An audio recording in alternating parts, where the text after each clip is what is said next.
Did gamers actually like a comedic first-person shooter? Let's find out if anyone played High on Life. Welcome everyone, I am OldBit, and this is Did Anyone Play, a series where we investigate, analyze, and determine the truth about how much gamers have truly played and completed games. How do we do this? We use trophy and achievement milestones within games and then compare those results to our huge gaming database to evaluate and rank games compared to the rest of the industry. Using objective data and statistical comparisons, we can draw conclusions. We aren't reviewing the game in a traditional sense. Our goal is to provide analysis that can be better used to understand player behavior while ignoring game sales and hype to ensure we see reality as it truly is. Please drop a like or a sub to the channel if you want more of these types of videos. We're just starting out, so anything you can do is very much appreciated. And a quick spoiler warning, as we may be talking about some elements of late game progression. So let's find out if anyone actually played High on Life on Xbox, PS4, PS5, and Steam. Remember that all percentages we'll be talking about here come from the total number of players that have actually launched and or played the game, not bought the game, so these results are a full reflection on how gamers played High on Life. The first milestone that players will likely reach is called Bring a Knife to a Gunfight. This milestone is achieved once a player obtains Knifey, which is the second weapon in the game, and is received during the game's first bounty against Torg. So how many players made it to this first early milestone? On Steam, 89.5% of players obtained Knifey. Xbox saw 67.1% of players do this. PS4 had 92.1% and PS5 had 89.5%. It's a bit of a mixed bag on this one. Let's take a quick look at the graph. PlayStation and Steam are doing well above the industry average, but Xbox is doing worse. This could be another adverse effect of the game being available on Gamepass, but Xbox is the only platform showing issues. The others are off to a strong start. So what is High on Life? It's a single-player, first-person shooter that focuses on comedy, talking weapons, and takes place in a sci-fi world where Earth is being invaded and the player must become a bounty hunter and work to take down the G3 cartel. The humor is very similar to the kind found in Rick and Morty, mostly because the co-creator of that series created this as well. The game takes about 11 hours to complete. It was developed and published by Squanch Games. High on Life released on December 13th of 2022 for Steam and Xbox, and on July 22 of 2023 for PlayStation. The second milestone all players would likely reach is called First Bounty Down. This is awarded after a player finishes the first bounty and defeats Torg. How many players made it here? Steam has 87.4% of players achieving this. PS4 is at 89.2%, PS5 is at 87.7%, and Xbox is at 63.1%. This is excellent player retention between Milestone 1 and Milestone 2 across all platforms. Everyone is still playing and enjoying the ride at this point in the game. It's always good to understand the competition a game was up against when it launched. What was happening around December 13th of 2022 in the gaming world? Well, titles like Crisis Core Final Fantasy VII Reunion, very long title, Need for Speed Unbound, and Marvel's Midnight Suns came out around this time on the platforms.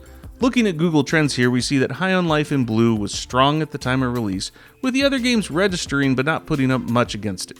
So it's clear that the hype was high for High on Life and the competition was below average. We'd like to pick a mid-game marker for our third milestone. Here we have chosen Cold-Blooded Driller. This is awarded for taking down Krubis, who is one of the G3 leaders on the Zephyr Paradise planet. How many players reached this milestone? Steam has kept 63% of players.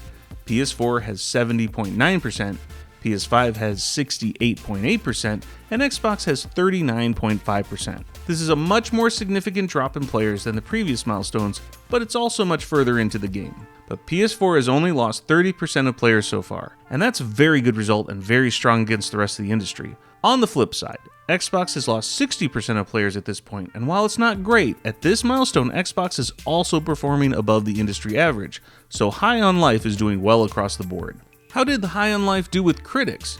Metacritic for Xbox rates it at 67 out of 100, and PC received a 69 out of 100. On Steam, users rated it very positive recent and all-time, with over 14,000 reviews. The OpenCritic rating is at 70, with only 44% of critics recommending it. Funny means different things to different people. I think we can say the reception was mixed for High on Life. The most important milestone is our fourth one. This is for completing the main objective and what we base our industry ranking on. It definitely shows how many players finished the game and truly played High on Life. This milestone is called Legendary Bounty Hunter and is awarded when a player defeats Garmantuous and takes down the G3 cartel. Where does High on Life end up on the different platforms?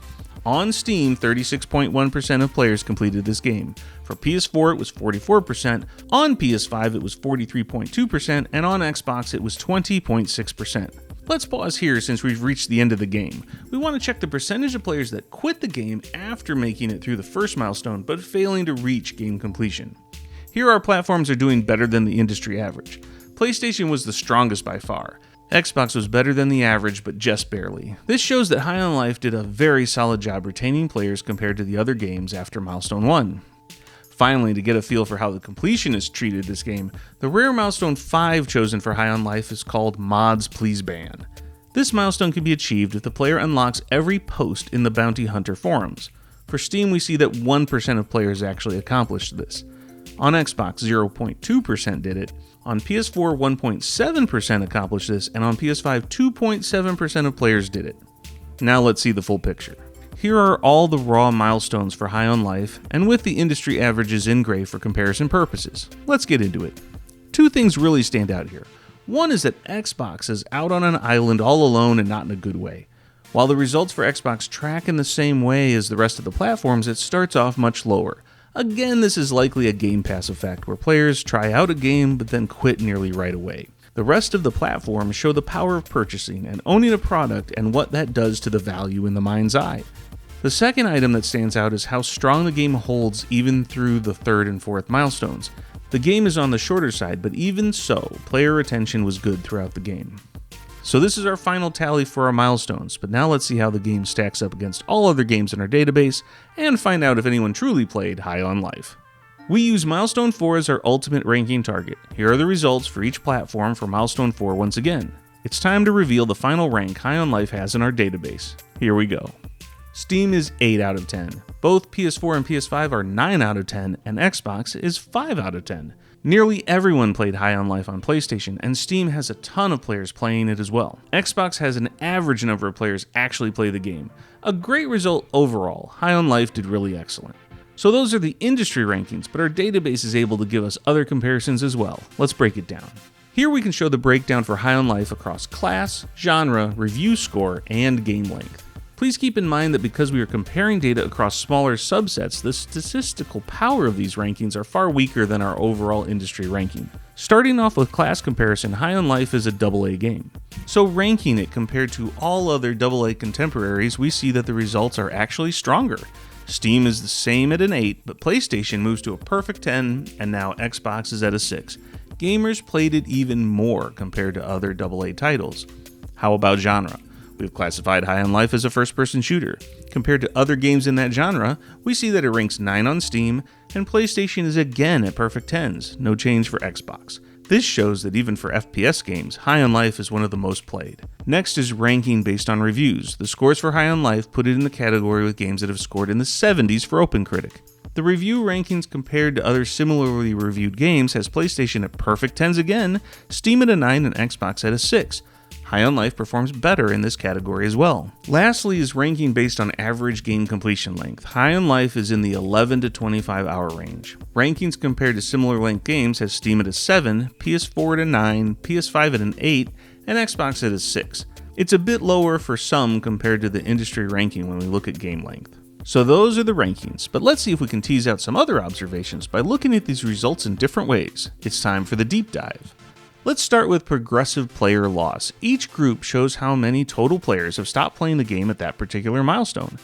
Xbox has a very large initial drop, but you see the great holds by the other platforms. PS4 stays as the frontrunner all the way to Milestone 4.